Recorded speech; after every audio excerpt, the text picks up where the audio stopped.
A second round of stimulus checks is on the way to millions of Americans, but that also means another round of scammers trying to get their hands on them. Local financial advisor Brad Allen from Drake & Associates joining us to discuss ways to protect ourselves during these times. Good morning, Brad. Good morning. How are you? Great, great. How is this stimulus check different from the previous one? This second check is a little bit smaller than what most Americans received the first time. So most Americans are getting about $600. And if you're eligible to receive a check and did not get it by January 15th, you will need to file a 2020 federal income tax return and wait for the IRS to send that relief money to you. And details about the recovery rebate credit are on the IRS website that you can check out. My second question to you, Brad, what should people who are expecting a check be on the lookout for?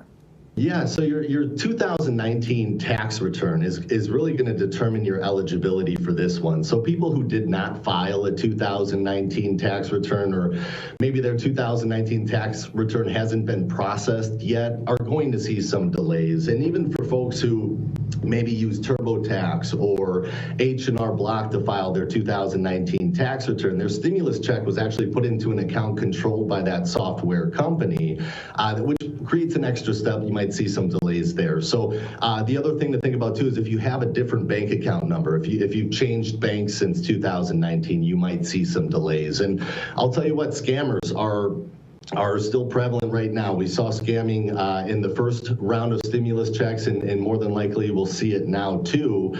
So an important thing to realize is the IRS, if they ever call or if they ever email, if you get emails that are saying, anything about your stimulus check, the IRS does not refer to this money as a stimulus check. The official term is economic impact payment. So if you hear stimulus check, might be a red flag that this may be a scam. You need to be careful. Yeah, that's a very important thing to keep note of. Also, some other red flags that people should watch out for if they perhaps are receiving communications about a possible scam.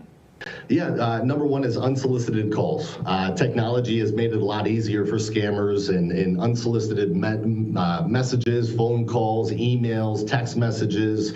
One of the big things with the government to realize is they do not call, they do not email, they do not send you a text message, and they do not send you anything on social media, right? It's always going to be through the mail. So if you're getting some of these things, it may be a red flag to do a little bit more research, be your own advocate, make sure you're not giving out personal information if you don't know who you're talking to.